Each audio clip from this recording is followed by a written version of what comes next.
you tapped a little bit into it about Dr. Sebi's. You talked about this whole mind, body, soul aspect of the healing process, and you talked about your aspect a little bit of being vegan. Talk about how food is power, but also you preach about your food deserts and changing that. Like, what is that mantra and that mindset of not only being vegan but creating these opportunities where there's no more food deserts? People are not going to like the answer. I mean, I hope they do. But before you answer, sorry to interrupt.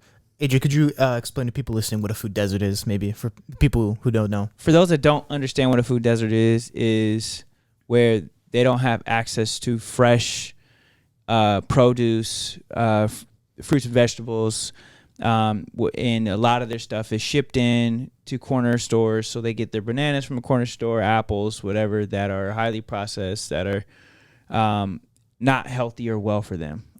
So no, they don't really have a massive amount of like good grocery stores to where they can get just a Walmart, right? Yeah, it's just a Walmart, or even not even a Walmart. They just have a convenience store to where it's, and I know we haven't had him on here, but in an interview that I did with Juwan Emmanuel, Plant-Based Poppy, he talked about being from Flint, Michigan, and how he lived in a food desert, and how, man, they didn't know anything about fruits and vegetables besides the corner store fruits and vegetables that they didn't even eat. So it was like,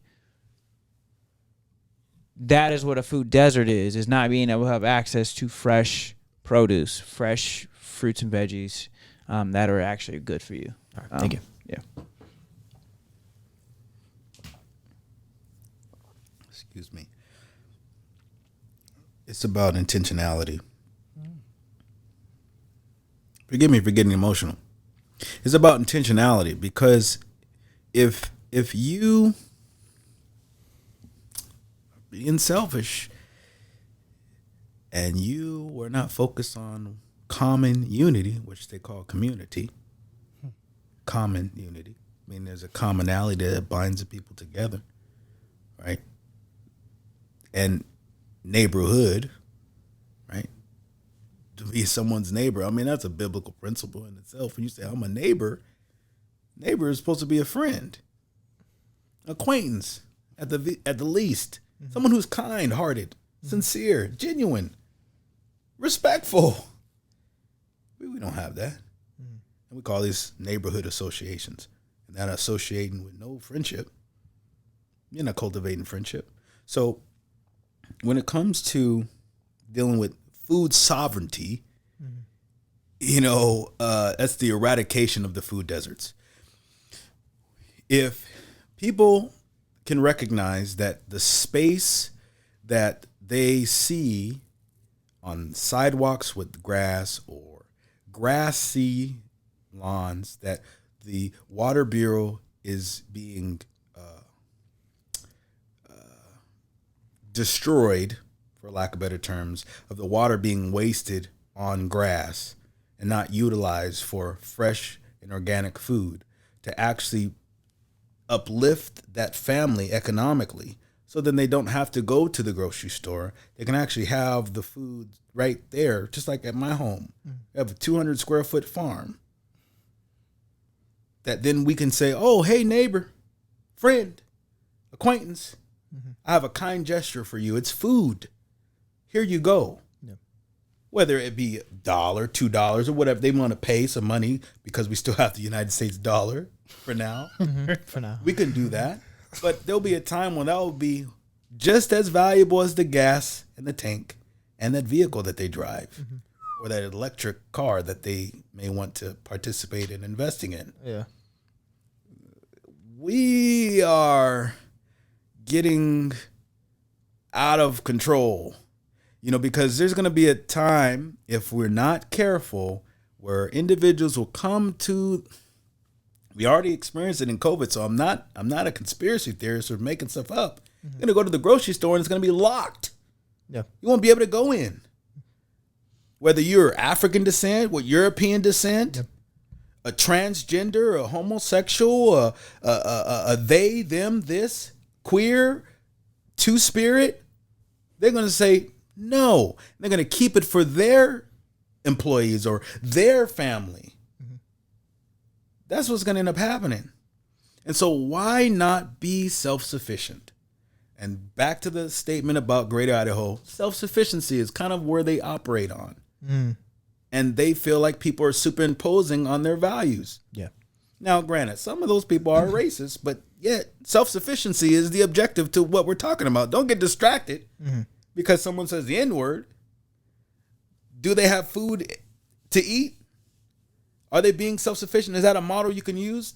Discard, take off the racism off the plate and learn about some principles that people are actually trying to show you and respect them as individuals who are self-sufficient when you're getting mad at them because you're not. There's nothing wrong with being self-sufficient. Yeah. There's nothing wrong with teaching your children what you want to teach them. Homeschooling. There's nothing wrong with homeschooling. If you have the proper infrastructure and the state guidelines are there for the infrastructure for you to be able to give them the test that they need, by all means do it. At the same time, it does not mean that you as a community member should not support your school district, which should have food, not grass. It should all be edible. Should be edible so they can eat it, so they can add value to their whole entire learning process.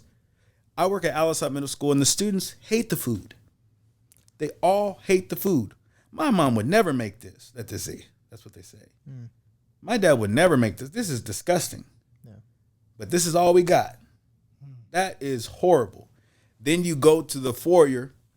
You got 700 to 1,000 square feet of grass. Could have tomatoes, butternut squash, zucchini, pickled cucumber, okra, onions, beets, bell pepper, peppers, watermelon, pumpkins. Come on, man. Sunflower seeds, arugula, collards, rutabaga. I mean, that's just naming a few. Cabbage. I love cabbage. Mullein, rosemary, strawberries, boysenberries. But no, you know what I'm saying? You can have all of it. Yeah. Latinos. Yeah, all of that is available. All of that's available, and it's simply a little bit of time. Yeah. And then what do? We integrate the farming strategies in this food system with the students. So then they can learn how to grow their own food. Then they can learn how to cook their own food. Then they can learn how to package their own food. Then they can learn how to sell their own food. I literally have a program, my father more so, but we have a program to be able to do that from seed to shelf. Where you be able to help the students learn the whole process, and they can either maybe make money towards some of their class projects, or make money towards maybe their grade projects, or make more money for their school projects, or make money for the school district that's going back to the community. They're growing the food, they make the money, then they give it back to the students, then they give it back to the teachers, then they give it back to the janitors, then they give it back to the administration, they give it back to the unions. All from 1,000 square foot of food produce. Not to mention the other side of the school. This is one school. Yeah. So my father, Kwame Bey, was able to gross. He was able to gross $100,000 in 1 year with half an acre of land. Now, either he's very, very intelligent, or he simply has the ability to put a seed in the dirt and water it, give it some sunlight, and then add value to his community. And he learned this through YouTube. Now, my dad served in the military, don't get me wrong. However, he was not a farmer, me growing up. He learned this on YouTube. And now he has a small business that is becoming a big business in just 3.5 years' time. And also, I'll mind you, and little drop shout out to the United States Department of Agriculture. They have some good things, they have some bad things, but right now they're giving out lots and lots and lots and billions of dollars to BIPOC farmers. So you want to learn how to farm, you want to go on a farm program. We got all this stuff. So we have the ability to scale it so no one in Portland will go without food. That is, we have the infrastructure. Yep. We have the support to do this. This is not some far-fetched thing that will be requiring plans to plan things, to plan more plans. Yeah. We don't have that. We have a whole system and a whole bunch of farmers that have done nothing but great work in the community that we could scale this to the whole entire state. And then everyone in the rest of the states will say, wow, look at that. Because my goal is to make Portland internationally relevant, because Portland is the second capital of the state of Oregon. I don't think anyone wants to accept that. It's similar to Illinois. Chicago is the second capital of Illinois. It's Springfield. But you can go to Chicago and file paperwork in the Secretary of State in Chicago. Portland is just like Chicago in that regard. So those three things I wanted to mention, if before I forget or whatever, I don't want to forget them. 3 initiatives: family-based public health, community-based public safety, putting the public in public safety, and third is holistic ecological infrastructure. We are going to make Portland a solar city, where you can actually utilize your waste. I don't know if we could do this as a big project, but it would be human waste if we could, and then the compost from the food at the very least, transform that and transmute it into methane gas to actually cook on a stove. And this stuff is already being done. It's about just implementation and execution. And then explaining to people how the process works. It's very, very simple. I know somebody does it. Whoa. Real quick, on that agrovoltaics, that's one of the ways how we're going to be able to increase the solar energy.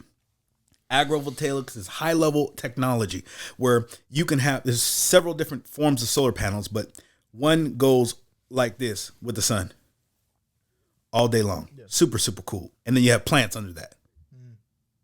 Then you have stuff you have on the house, all that stuff. That's cool.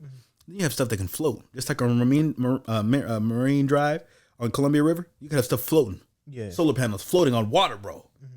On water. Yeah. Meaning we could have a contract with Coos Bay and Seaside and say, hey, Portland, Seaside, we're trying to do a collaborative effort to actually add solar energy, renewable energy to the state of Oregon. This is bigger than Portland. So this is something that's already happening. Let's get into it. Let's make it happen. Probably wondering if I think of you. Sorry, I'm for the bag right now. Yeah, I'm for the bag right now. Yeah, for the bag that I never had. Yeah, you probably mad right now. Yeah, I got a 2-piece now. Shit, I think they call them groupies now.